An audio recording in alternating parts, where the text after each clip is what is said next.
तो आपको बताते चलें, अजीम इत्तेहाद की मीटिंग को लेकर नजर बनी रहेगी। आगे बढ़ते हैं, दिल्ली से बड़ी खबर आपको बताते चलें। दिल्ली के सीलमपुर से खबर सामने आ रही है, जहां पर 3 मंजिला इमारत के ढहने की खबर है। दिल्ली के सीलमपुर में भर कर गिर गई है ये 4 मंजिला इमारत। 4 लोगों को अस्पताल में भर्ती कराया गया है और मजीद कुछ लोगों के दबे होने की खबर है। तो वहीं रेस्क्यू टीम की 7 गाड़ियां मौके पर मौजूद हैं। रेस्क्यू यहाँ पर किया जा रहा है। तस्वीरें आप देख सकते हैं। बेहद ही खौफनाक का मंजर ये देखा जा रहा है। दिल्ली के सीलमपुर में 3 मंजिला इमारत ढह गई है। दिल्ली के सीलमपुर में भर कर गिर गई है 3 मंजिला इमारत और 4 लोगों को अस्पताल में भर्ती किया गया है। मजीद कुछ लोगों के दबे होने की भी खबर सामने आ रही है।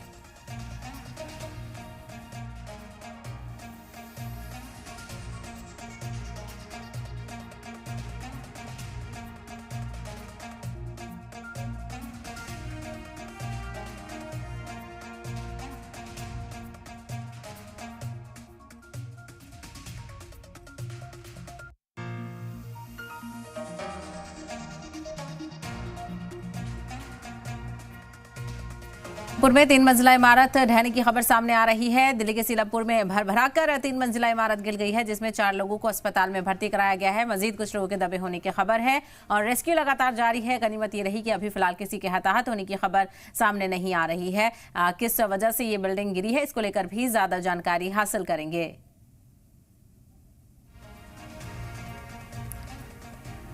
तो तस्वीरें आप देख सकते हैं किस तरह से बीचों बीच यानी घनी आबादी वाला इलाका है, वहां पर ये बिल्डिंग भर कर गिरी है। आप जब सो रहे थे तो? मैं सो रहा था, मुझे ऐसा लगा जैसे अचानक से भूकंप सा आता नहीं, लेकिन बहुत तगड़ा सा महसूस हुआ मुझे भूकंप। मैं समझा भूकंप है। मैंने उठ करके बाहर देखा तो जब छज्जे के इधर उधर देखा तो ये मकान गिरा पड़ा था। मैं समझा सामने वाला गिरा। थोड़ा सा बाहर फिर मैं नीचे को आया तो हमारा भी यहाँ से खुला हुआ था और यहाँ पे एक औरत भी बैठी हुई थी। एक बच्चा निकाला, औरत निकाली और उनका एक लड़का भी था, वो पहले से निकला हुआ था, वो भी काम कर रहा था साथ में। भाई ये मामला हुआ। तो उसके बाद अब सबको देखा हुआ। लोगों को निकाल लिए इसमें से लगा 2 तो मेरे सामने निकले हैं, बाकी मुझे और पता नहीं। और एक इनका लड़का था वो, हाँ अभी एक आध शायद दबे हुए हैं। इनके पापा नहीं मिले हैं और इनकी अम्मी भी नहीं मिली हैं अभी। कौन सी जगह कहलाई जाती है? ये है जनता कॉलोनी। जनता कॉलोनी वेलकम के नज़दीक, ईदगाह के सामने। ईदगाह नियर है और जनता कॉलोनी है, गली नंबर 5 है। आपका भी देख रहे हैं मकान? जी हाँ, ये हमारा भी थोड़ा नुकसान हो गया है ये। खैर लेकिन बेचारो इनका तो मामला गंभीर है, इनको तो जानों पे भी आई है। हमारा तो खैर थोड़ा माल पे आई है। कितने बजे गिरा था? ये सुबह 7 पौने 7 या 7:15 के दरमियान की बातचीत है। जब मेरी आँख खुली है तो मैं होश वो संभाल करके देखा तो 7:20 हो रहे थे उस टाइम तक। और इसी को लेकर ज्यादा जानकारी हासिल करते हैं। हमारे नुमाइंदे राज इस वक्त हमारे साथ जुड़ गए हैं। राजू, किस तरह से यह हादसा पेश आया है और बिल्डिंग के बारे में क्या जानकारी दी जा रही है, कैसे आखिर गिरी? देखिए 3 मंजिला बिल्डिंग थी और सीलमपुर के ईदगाह मैदान के पास गली नंबर 5 है, वहाँ पर गली के अंदर ये बिल्डिंग थी और ये बिल्डिंग लगभग 6:58 पर ये बिल्डिंग अचानक भरभरा के गिर गई। जनता कॉलोनी यहाँ पर है, कच्ची कॉलोनी है और यही वजह है कि जो बिल्डिंग की मजबूती होनी चाहिए वो नहीं है। तमाम जो बिल्डिंग है गार्डर पर खड़े हैं और इसीलिए ये बिल्डिंग गिरी है और एक ही परिवार के 10 लोग इस इमारत में रहते थे और जो पास का जो बिल्डिंग था वो था जिसमें से कुल 10 लोग चपेट में आए हैं।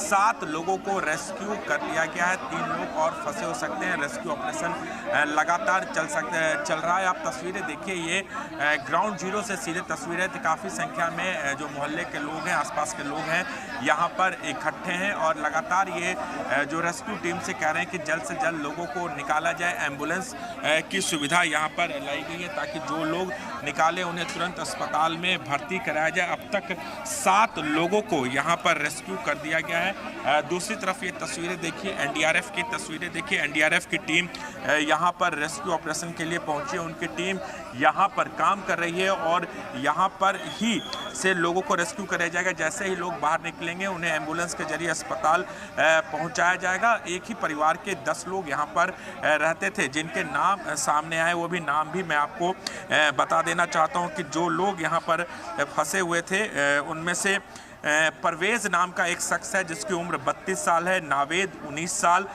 साजिया 21 साल, दीपा जो दूसरे बिल्डिंग में रहती थी उसे 56 साल, गोविंद 60 साल, रवि कश्यप 27 साल और ज्योति नाम की लड़की है। टोटल 7 लोग हैं जिन्हें जीटीबी अस्पताल में भर्ती कराया गया और एक 14 महीने का बच्चा है जिसको जग प्रवेश अस्पताल में भर्ती कराया गया है। सभी का इलाज यहाँ पर अस्पताल में चल रहा है। 2 से 3 लोग और फंसे हो सकते हैं जिन्हें निकालने के लिए रेस्क्यू ऑपरेशन चल रहा है, लेकिन तंग गलियां होने की वजह से लोगों की परेशानी भी बढ़ी हुई है। सिविल डिफेंस के लोग, कैट एम्बुलेंस के लोग, एनडीआरएफ की टीम, दिल्ली पुलिस की टीम, फायर की टीम, तमाम अलग अलग सिविक एजेंसियां मौके पर है लोगों को निकालने के लिए। बिल्कुल बड़ा हादसा यहाँ पर हुआ है और 10 लोग आपकी तरफ से यहाँ पर बताए गए हैं। और क्या बताया जा रहा है, कितनी ज़्यादा चोटें लगी हैं और जो जख्मी हुए हैं उनको क्या अस्पताल पहुँचाया जा रहा है? राजू, देखिए निश्चित तौर पर घायलों को अस्पताल पहुंचाया जा रहा है। जैसा कि मैंने तमाम लोगों की लिस्ट और नाम भी अभी आपको बताए। इनमें से जग प्रवेश अस्पताल में 7 लोगों को भर्ती कराया गया और एक जो 14 महीने का बच्चा है उसे जीटीबी अस्पताल में भर्ती कराया गया। बच्चे की हालत गंभीर बताई जा रही है। बाकी जो 7 लोग हैं उन्हें चोट आई है, उनका इलाज चल रहा है, लेकिन जो सिविक एजेंसियां हैं, जो रेस्क्यू टीम है, उनका सबसे बड़ी जो समस्या है और लोगों को निकालने के लिए, क्योंकि तंग गलियां यहाँ पर है और इन तंग गलियों से लोगों को निकालना, जो लोग मलबे में फंसे हुए हैं, किसी चुनौती से कम नहीं है और उनकी पहली प्राथमिकता है कि सेफली लोगों को इस रेस्क्यू ऑपरेशन के जरिए निकाल लिया जाए जो लोग फंसे हुए हैं। हालांकि हमने दिल्ली पुलिस के आला अधिकारी से बात की, उनका साफ तौर पर कहना था कि जब लोगों को रेस्क्यू कर लिया जाएगा तब तो जांच किया जाएगा कि बिल्डिंग कितनी पुरानी है, क्या लीगल तरीके से बनाई गई थी या नहीं।